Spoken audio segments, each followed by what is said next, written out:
You ain't never seen me troubled by no small man like that. And that's out straight. You're talking, you can say what you want. Nate was 200 pounds. Nate was 200 pounds. This man is 150. And if he's not 150, he's out of shape. If he's 154, 155, 156, he's too heavy. He needs to be leaner to be in peak physical condition. 150, I'd say he's in peak. So if he comes in any heavier than that, he's not in peak physical condition. If he comes in at 150, he's in peak physical condition, but he's 150 pounds. I'm going to be 170 plus on the night. I don't know what else to say. It's over before it even begins. Trust me on that. Yesterday he said that you're weighing 160 right now. Is that correct? He knows nothing. He thinks he knows. Maybe he's on the phone to Paulie. I don't know, but Paulie also knows nothing. So he can think what he wants. He said that if you make it to the judge's decision, that's a victory for you. Do you buy into moral victories like that? That just making it to a decision would be a win for you? I'm going to spark him. I don't care about all that. I'm going to come forward, go at him. He's saying he's going to come at me.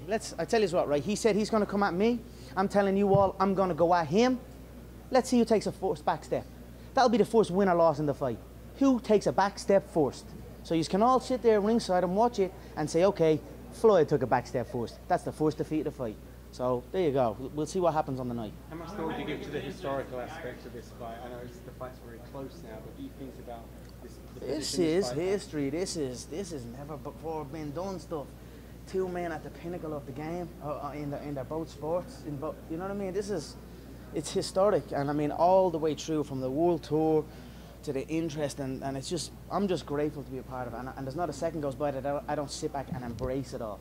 Like that whole world tour, after the press conferences were up, I just went back and was looking at the imagery, the video footage, and I was like, you know what, this is stuff that lives on long after I'm gone, and it's just something I'm grateful for. Did you watch the Ali Inoki fight, or were you aware of it? Yeah, I watched it, but it was like the build-up. You can't really see much of the build-up. You know what I mean? It's a different time, but the fight was very interesting. Now I believe Ali was kind of set up, didn't realize what he was getting in for, but that was similar. You know what I mean? Although Ali was going for a mixed rules bout, it wasn't him calling Inoki into his game. So respect to Ali on that one. You know what I mean? That shows his character.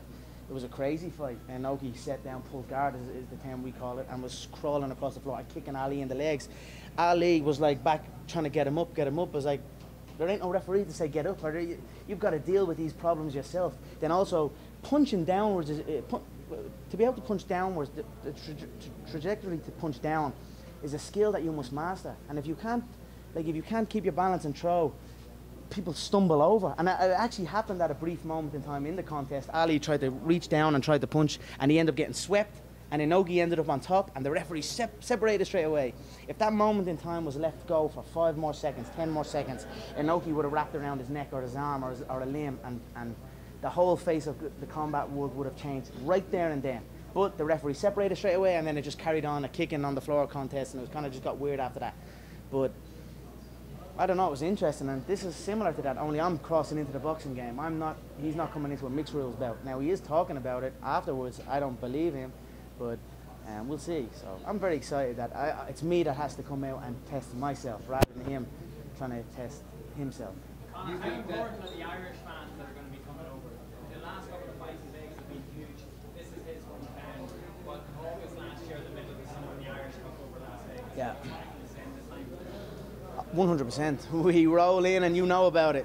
So I don't think you can prepare for the Irish invasion until you're bang in the middle of it and you're like, what's actually going on here? So it'll be an interesting mix of cultures and people that will be floating around Las Vegas. I'm interested to see how it plays out, but it's going to be one hell of a historic event for people around the world and the city of Las Vegas. So we're very excited. Conor, why are you guys trying to get the glove size changed from 10 to 8? Why is that? He kind of made it seem like he was trying to get it in advance. Like here, yeah, I mean that's why. I mean, he was like, it was a complaint.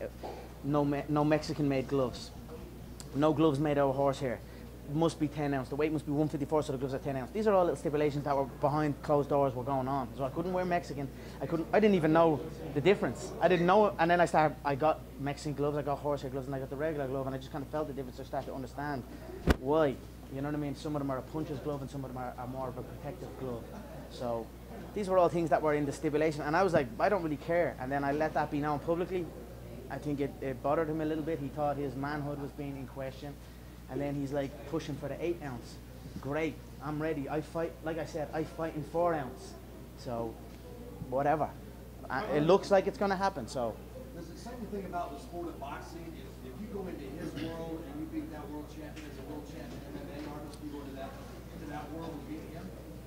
Like I said, I've been boxing my whole life. I've been doing this my whole life, so they think it's like, oh, it's over for boxing. No, it's just a weird mentality they have. It's like, I don't know. It's a fight between two skilled athletes, two skilled fighters, and that's it. One will win, one will lose, and the world will carry on. You said that if Inoki had beat Ali, that could have changed the face of boxing. Do you think there's a similar thing you made here? You see, that was in a mixed rules contest. This is more, it's hard for me to kind of say, I don't know. But I love the sport of boxing. Boxing has been dear to my heart my whole entire life.